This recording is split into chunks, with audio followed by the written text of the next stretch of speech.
नमस्कार, मैं हूं विजय राज। आप देख रहे हैं जय भीम समाचार यूट्यूब चैनल। आइए लेकर चलते हैं आपको आज की मुख्य खबर पर। यह है बुनियादी बात। आज भी यहाँ मुकेश जी बैठे हैं,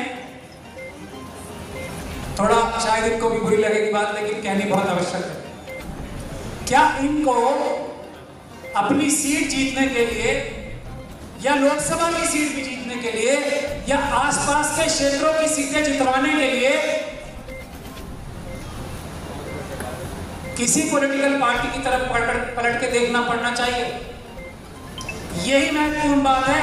या बड़ी बड़ी पॉलिटिकल पार्टीज को, जब तक कि हमारी असली पार्टी जो असली बहुजन समाज की पार्टी होगी, जब SC ST OBC और मुस्लिम सिख क्रिश्चियन बहुत एक साथ एक प्लेटफॉर्म पे आएंगे, तब तक जब पार्टी नहीं बन रही, क्या सारी पॉलिटिकल पार्टीज को मेरठ में कोई भी डिसीजन लेने से पहले मुकेश जी के पास आना चाहिए, नहीं आना चाहिए? ये मुझे आप बता दो। आते हैं? हमारे लोग मजबूर करते हैं हमारे एक से एक बड़े बड़े हीरे को कि जाओ तुम टिकट ले आओ।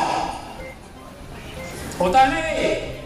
जैसे ही वो टिकट ले आया, कोई भी हो, मुकेश जी तो खैर टिकट से भी लड़े हैं, बगैर टिकट के भी लड़े हैं, लेकिन अगर कोई घटिया से घटिया व्यक्ति भी, माफी के साथ कह रहा हूं ये बात, लेकिन ये होता है, कोई बुरे से बुरा व्यक्ति, घटिया से घटिया व्यक्ति किसी पॉलिटिकल पार्टी बड़ी का टिकट ले आता है तो हम उसे सर पे बिठाते हैं, और जो इंसान हमारे लिए जान दे रहा है उसको हम नीची नजर से देखते हैं। अगर वो दोनों लोग एक साथ खड़े होंगे तो हमारी, अगर 100 लोग होंगे तो उसमें से 90 लोग उस घटिया आदमी जो किसी पॉलिटिकल पार्टी का एक टिकट लेके आ जाएगा उसके साथ जाके खड़े होंगे या नहीं होंगे? एक महफिल में आप मुझे बता दो, दिल पे हाथ रख के।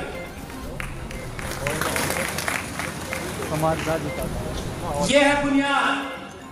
इस सारे जड़ और बुनियाद ये है, हम अपने अच्छे अच्छे हीरो को लात मार के पत्थर की तरह, कोयले की तरह बना देते हैं, और इसी वजह से ताकत आती है पॉलिटिकल पार्टीज की कि वो किसी के भी सर पे ताज रखे और उसको कहें ये तुम्हारा नेता है, और फिर हम उसके सामने सर झुकाते हैं।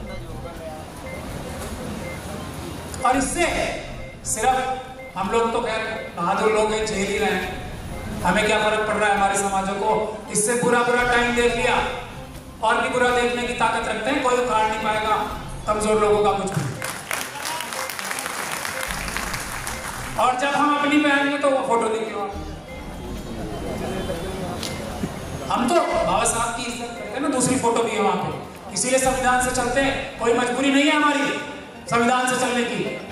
हमारे सबसे बड़े नेता ने पिछली 1 सदी की संविधान दिया था, इसलिए संविधान पे चलते हैं, वरना दूसरी फोटो आप सब देख लो खुद। मैं आपको नहीं, मनुवादियों को बता रहा हूं।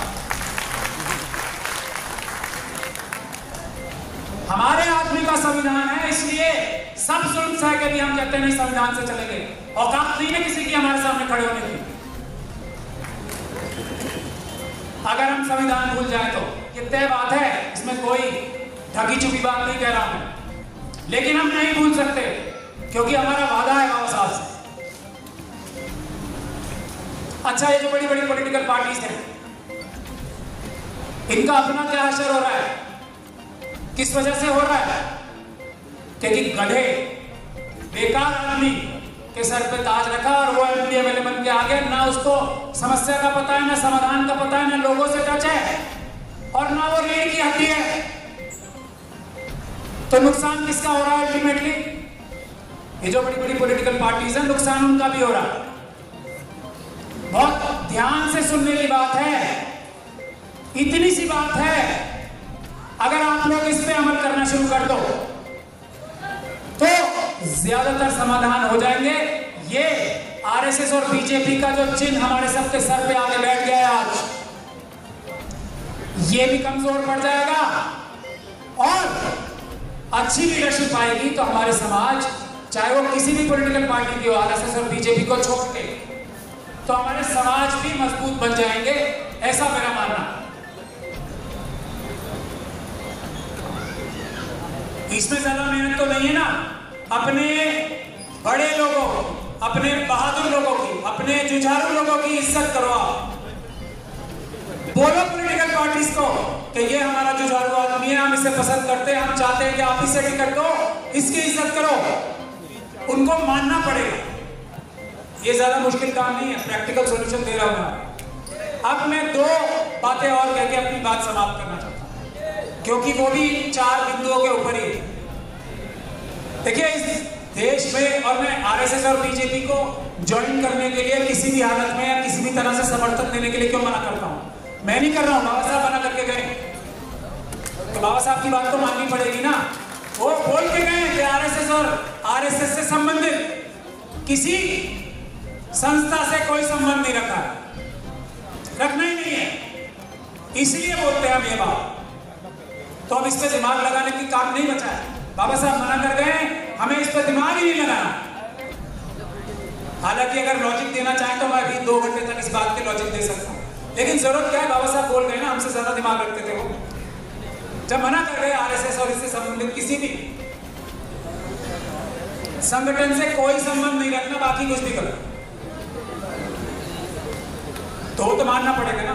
तो पहला समाधान, मेरी मुकेश सिद्धार्थ जी से भी बात की थी जब ये आए थे दिल्ली, एक हम दोनों में भी मुआहदा हुआ था।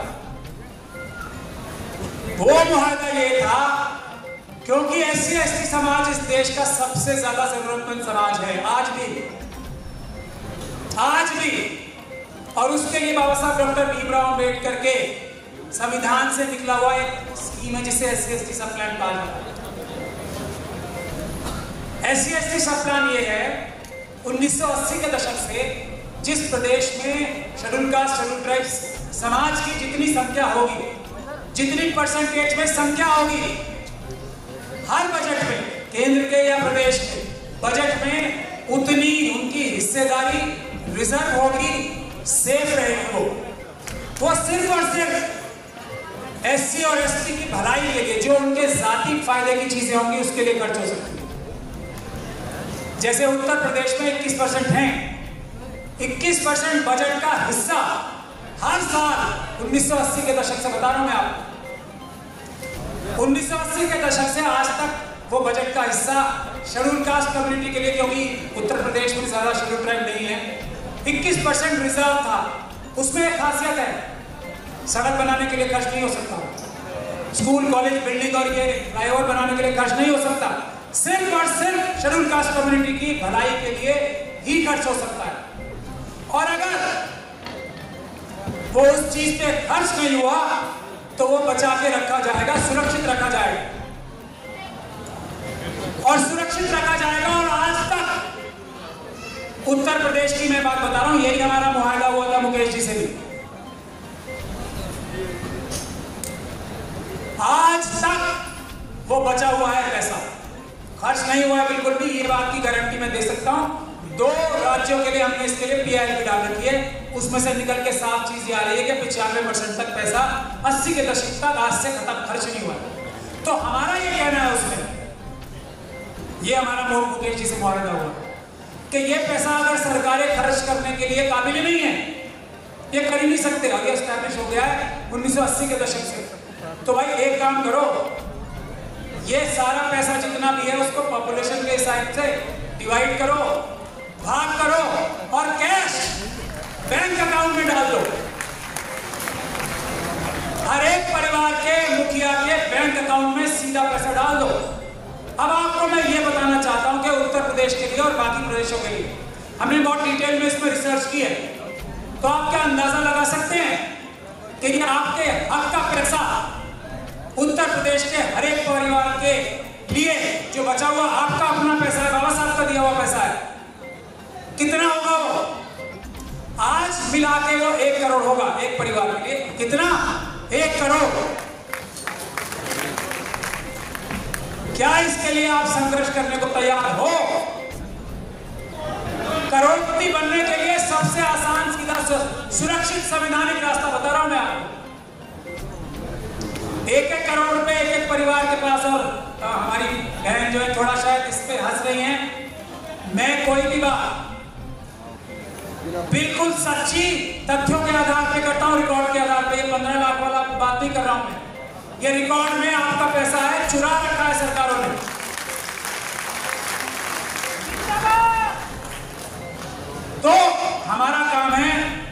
के नाम से उत्तर प्रदेश हाईकोर्ट में PIR डालना और मुकेश जी की जिम्मेदारी है इस एग्रीमेंट में कि ये पूरे उत्तर प्रदेश में रथ यात्रा निकालेंगे SC/ST सब प्लान का इम्प्लीमेंटेशन कराने के लिए, हमारे हर परिवार को करोड़पति बनाना। खड़े होके हाँ कर रहे मुकेश जी खड़े होके हाँ कर दे, कहीं मैं गलत तो नहीं बोल रहा हूँ?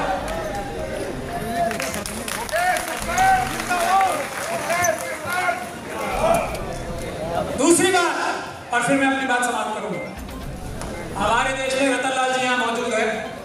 पिछले साल आप सब लोगों ने देखा होगा, हम लोगों ने कुछ मुट्ठी भर लोगों ने मिलकर, रतन लाल जी भी उसमें थे साथ, हमारे कंधे से कंधा मिला के। हालांकि ये थोड़ी मुश्किल पोजीशन में है, सरकारी नौकरी भी है इनकी, प्रोफेसर भी हैं, इनको वैसे ही बहुत प्रताड़ित किया जाता है।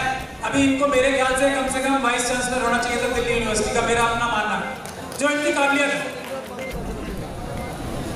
ये मेरा मानना है, इस पर डिबेट करने को मैं तैयार हूँ। और खास तौर पे मजेदार बात यह है कि कैसे कैसे वाइस चांसलर बन गए दिल्ली यूनिवर्सिटी में, उनको साथ बिठा के 5 मिनट किसी भी टॉपिक पे बात करा दो तो आप बताओगे खुद ही कि भाई ये एक गधा बैठा है, इसमें एक वाइस चांसलर बैठा है। अगर दोनों के मुंह पे पर्दा डाल के बात करा जाए तो इसलिए कहता हूँ कि होना तो वहां चाहिए था। लेकिन इन्होंने भी उस मुश्किल जो मोदी जी और अमित शाह जी को सबसे ज्यादा डर लगता है, ये ईवीएम से, ईवीएम की मतपत्र की बात मत करो, पेपर बैलेट, बाकी दुनिया में कुछ कर वो आंदोलन अगर कामयाब हो जाता और पॉलिटिकल पार्टीज जो बड़ी बड़ी हैं उनके अंदर जो स्लीपर सेल्स हैं उसमें भीतरघात नहीं करते तो राहुल जी को अभी ये प्रेस कॉन्फ्रेंस करने की आवश्यकता नहीं होती। मोदी जी प्रधानमंत्री होते ही नहीं, आरएसएस और बीजेपी सरकार में ही नहीं होती ना वहां, और अगर उससे पहले हमारी बात ना मान लेते तो ना इस प्रदेश में, उत्तर प्रदेश में भी नहीं होती। ये वोटों की चोरी से हम बार बार बोलते थे ना, तब से बोल रहे थे, तब तो ये आंदोलन बहुत बड़ा हो गया था। ये दुर्भाग्य है देश के लिए भी कि पॉलिटिकल पार्टीज ने हमारी तब नहीं सुनी, शायद अब सुनने का वक्त आ गया हर चीज का। हमारे यहाँ तो माना जाता है ना कि ऊपर वाले ने सब चीजों का टाइम तय कर रखा है। तो ये ईवीएम के प्रधानमंत्री हैं और हमारे प्रदेश के और उत्तर और बीजेपी के सारे चीफ मिनिस्टर ईवीएम के सीएम हैं। एक तरफ ईवीएम के पीएम और एक तरफ ईवीएम के सीएम। जनता के कोई नहीं है, ना पीएम ना सीएम।